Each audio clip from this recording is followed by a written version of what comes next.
Greetings everyone. I'm Abhishek Sinha, Chief Operating Officer of L&T Technologies. Amit spoke of the 6-dimensional glide path and of course the 6 big bets. Alin spoke of the large deals focus, supersizing of accounts, adjacencies. In my presentation today, I will focus on the execution angle of these strategies. But before that, let me share with you how we have operationally done over the last few years. We live and breathe technology because we are a technology and services organization. However, we have been able to keep our operations strong over the last 4 years. Our utilization has gone up by 400 basis points, offshoring up by 700 basis points. We have checked our pyramid, and as you see, our C&B as a percentage of revenue has gone down by 700 basis points. And all in all, we have been able to deliver 400 basis points improvement in gross margins. All of this without taking our eyes off technology. We have continued to invest in innovation labs, encourage our engineers on filing patents. The icing on the cake has been the Net Promoter Score, which is a reflection of customer satisfaction. It has gone up by 1,800 basis points. And we have, of course, kept our eyes on gender diversity. Now, our company's operational framework is founded on 4 key tenets of engineering the change. Number 1, we celebrate technology every day. 2, we excel and we obsess about our customer delivery excellence. 3, we believe in nurturing our talent. And 4, investing in cognitive systems. Let me double click on each of these tenets. Technology. We will be irrelevant if we do not continue to invest in technology every day. Our innovation programs like TechGM that taps into the talent from global universities, our programs like Reveries and Hackathons collect ideas from our own engineers. We have amazing partnerships with universities like Coventry in the UK, IITs, Indian Institute of Science, where we do joint R&D programs. Our CTO organization invests in R&D for the future, 3-5 years ahead. Our businesses and practices invest in technologies of here and now. All of this comes together for us to decide what are 6 big bets where. So what I'm saying is this was a very structured program, how we decide where we want to invest in. Now, technology for the sake of technology doesn't mean anything unless our customers value what we deliver. We are present in 5 segments: transportation, industrial, high-tech, medical, and plant engineering. Our customers love us because of our cross-pollination strategy. Now, let me explain what it is. 5G testing, high-tech skills, delivered for a transportation customer, done. Creation of welding robot design for an oil and gas major, done. Annotation work, which is extremely relevant in autonomous driving, applied in medical radiology, piece of cake. How does this happen? It happens because we deeply invest in technologies in our innovation labs. You can think of our innovation labs as places where we breed technology. Last year was a COVID year, yet we invested in 5G lab, EV lab, sensor lab, some of which you'll be seeing later during the day. And why do we do these investments? Because our customers need it, our employees need it. And trust me, we have to, if you have to be relevant in this world. This next tenet, customers and delivery. We believe we are primed for the next big leap. Alin spoke of the large deals that we have been winning and a good pipeline of large deals that we have. Now, from a delivery perspective, it's extremely critical that we start green and stay green. Now, what's start green? It means start the projects well, make sure they don't get into amber or red zone, have solid governance around those programs, because if we run the large deals well from an execution perspective, we will be able to easily supersize our accounts.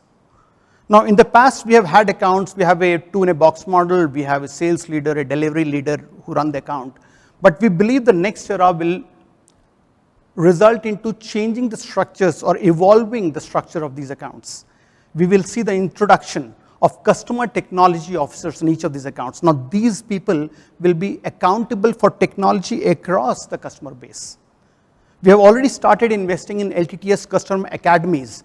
These are academies which ensure that every engineer that joins the account is certified to work for that customer. That's what gives the customer confidence, and that's what helps us super scale these accounts. We'll also see practice-based organizations emerging. We have already started that in our transportation segment, where we have autonomous, connected, functional safety kind of practices built into the segment. We will see more and more of this happening in other segments as well. Now, the scale is not possible if we do not invest in the leaders of tomorrow. I'm very proud to say that as a company, we have an amazing framework for succession planning and leadership development. There's the CEO Club, there is YABC Leaders League, and many more, through which we tap into the leadership talent at every level and make sure that they grow through the ranks. The scale will also result into extreme offshoring. Let me talk about that a bit in the next slide. Now, what's extreme offshoring? I truly believe we are entering the era of extreme offshoring. You look at results across companies, most of them have clearly delivered higher revenue from offshore in the last few quarters. We ourselves have hit around 58% in offshore revenues. Now, why is that happening? It's happening because customers are clearly realizing that the work can be done from anywhere. So why not take advantage of that? The question is, how are we prepared to embrace this change? What we have done is, the first step we have taken is a strategy on delivery-led growth. We have handpicked some of our best delivery leaders, about 15, 20 of them, and we have put them in our strategic accounts. These leaders are closely going to work with the customers, give them comfort that their projects are in good hand, even though the offshore percentage has gone up. The regulatory standards are changing. We see the emergence of safety standards, sustainability, new quality standards coming up. Extremely critical that the large offshore talent pool understands these standards and thereby able to deliver predictable quality of products to the customer. That is key. The other dimension of extreme offshoring is, how do customers get more visibility of what's happening back in India? Now, this is where we invested in a platform called Aura, which stands for a universe of reusable assets last year. We have hundreds of our reusable assets already on this platform. We also have many of our innovation labs digitally enabled, which can be virtually shown to customers worldwide. That brings the customers closer to, so while they can't travel, we are taking our assets to the customer digitally. We are also seeing evolving talent demographics as we move forward. An interesting thing is, while technology is getting more complex, we see the future state where there will be more junior talent, fresh talent. And the reason for that is, it is far easier for the younger talent to soak in technology than probably it will be for the older talent. So we will see a shift in pyramid. Of course, that helps cost as well, but we definitely will see a shift in pyramid.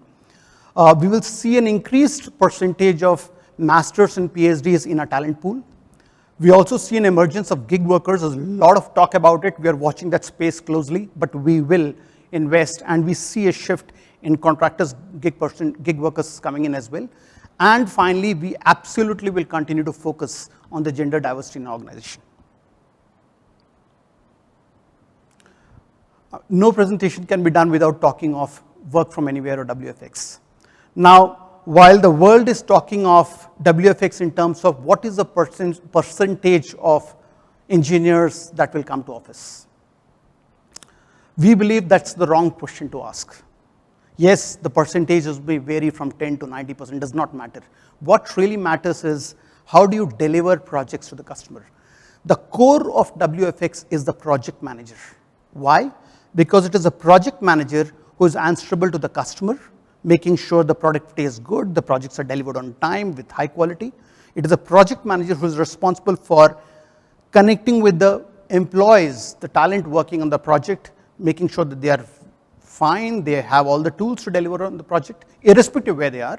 And it is the project manager who is answerable to senior management of the company if things go wrong.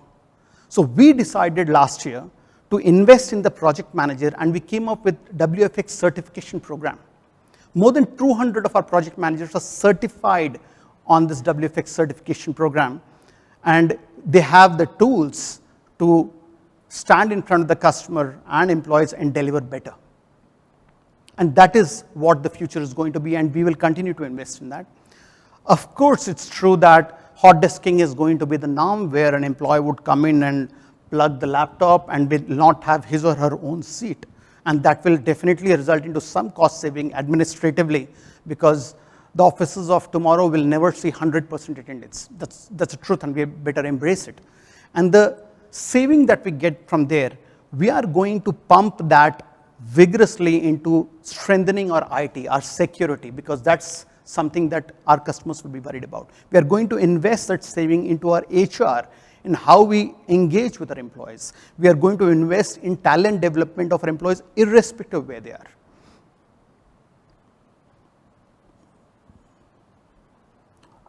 So how is this investment talent going to be going forward? I'm very proud to say that last year, I think we made a massive change and a big step we took in setting up our Global Engineering Academy, which I think is world class today. Over the last year, we have more than 200 certification programs, over 2,000 various engineering skills. We were able to virtually connect with engineers even before they joined us through our step-in program. They had Genesis program after they joined us. Even the laterals who join us go through a step-up program before we put them in customer engagements. Our whole academy is built on amazing systems and tools because we have invested in them, and we have, I think, a very high-class digital learning management system today. So what's the road ahead for Academy? First and foremost, it's amazing to see that our customers are now reaching out to us and saying, we want joint training programs with you. So Academy customer partnership is definitely strengthening as we move forward. We are setting up academies. I already spoke about that for many of our customers. We are also strengthening our partnership with universities and making a 360-degree relationship on 4 dimensions. 1, of course, for hiring talent. 2, joint R&D programs with universities. 3, faculty exchange program. We have faculties, they have faculty. Why do we not exchange faculty with each other? And 4, higher education for employees. While our academy does provide training to talent worldwide, this year we have also started hiring fresh engineers in the local geographies, and we will see GA getting engaged with these fresh engineers, enabling them and helping them get into customer engagements. The 4th dimension is our digital systems.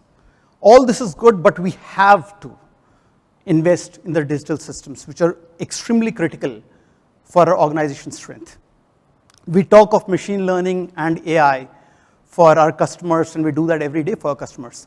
The question is, how do we use AI in our own organization? How do we walk the talk?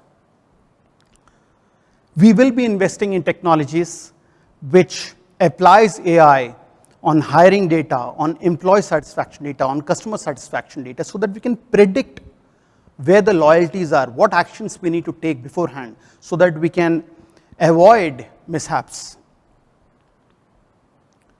It's extremely important to invest in automation tools. I already spoke about Aura. All of this will help in improving productivity, which is going to be very key as we go forward. Over the years, we have built our application through bespoke tools. Right now, we're in the middle of SAP HANA implementation, where we're getting it all together and creating a collaborative platform. We truly believe that this will help our employees be more agile and take faster decisions. With the WFX model and employees all over the place, at home, at work, and sometime at vacation as well, it's very important that we take the data, business data, of course, in a secure manner, to the employee's mobile. And we are developing many applications and chatbots and tools which can reside in the mobile and help the engineers. And finally, I truly believe that not just in our company, but in our industry, there's a lot of talent, I should say a lot of surplus intellect that is available. Engineers, especially the young engineers, whenever I talk to them, They all say we can do more, throw more challenges at us. We will stretch and deliver. We believe if we have a crowdsourcing platform where we can throw good technical challenges, where our engineers can tap in and work extra, or even work smarter, I should say, in delivering on these platforms, creating assets, I think it'll keep them engaged better, and it'll be great for the engineering community as a whole. So all of this is good, but there is clearly an elephant in the room, I must say, that needs addressing. The question is, right now, across the industry, the attrition is very high. So what's happening? I truly believe that this is a phase, and this will stabilize over the next few quarters. So what are we doing about it? Our approach is very clear. We will focus on fundamentals of employee engagement, and not take any knee-jerk reactions. So what is special about work at LTTS? I often talk to engineers, junior engineers, middle managers, and ask them, why do you love LTTS? What makes you ticking here? And the first answer I always hear is, of course, brand is great, but LTTS is clearly the largest pure play engineering player here in India. And we feel that we are the first citizen in LTTS. And when you probe further, say, you know what, when we work in other companies, we are a second citizen because they also do engineering. They do IT and they also do engineering. So the IT guys always look like first citizens and we are the distant second cousin. Whereas here we feel at home. We are the first citizen. We get to cross-pollinate, we get to apply technologies across industries. There's so many labs, we get to tinker in the labs, we can experiment, we can innovate. You guys encourage us so much about technologies, creating patents, that keeps us excited. We have never been told no for any idea that we had. Learning, technical learning is amazing, leadership learning is amazing. Last year we started, for example, a club called YABC, Youth Advisory Board to CEO. And this was a council where we asked the young engineers, the millennials and Gen Zs, were only allowed in this council, by the way, to give ideas and advice to senior leadership like myself on any issues and challenges that we face. And I have been blown over by the amazing ideas that these young kids come up with. And these are the kind of things that our employees just love. Technology always has been a core of the company. Another very interesting aspect that came out last year was the extent of connect employees felt in the COVID times. The fact that we invested in the isolation centers, we had an anytime doc, you could call the doctor anytime, vaccination drives, of course we are still driving those. We had a one-touch program where the leaders would call employees. We touched more than 80% employees in the company, and the call was not to check how the project is going. The call was to check how are you doing, how's your family? And every single employee I have spoken to said that made me feel so special and so human. And I think these are the kind of things that really makes LTTS special for our employees. And we will not change that. So where are we now? We continue to celebrate technology every day. We continue to obsess on delivery excellence and our customers. We continue to nurture our best-in-class engineers and talent. And we will continue to invest in intelligent cognitive systems. Of course, without taking our eyes off those operational levers which will keep us going and which will keep the company, make the company better and better. For those of you who are into F1 car racing, you will know that it's most difficult to navigate in the turns. And the cars who have mastered that and who can lead in the turns are the ones that win. We are in an era where things are changing extremely rapidly.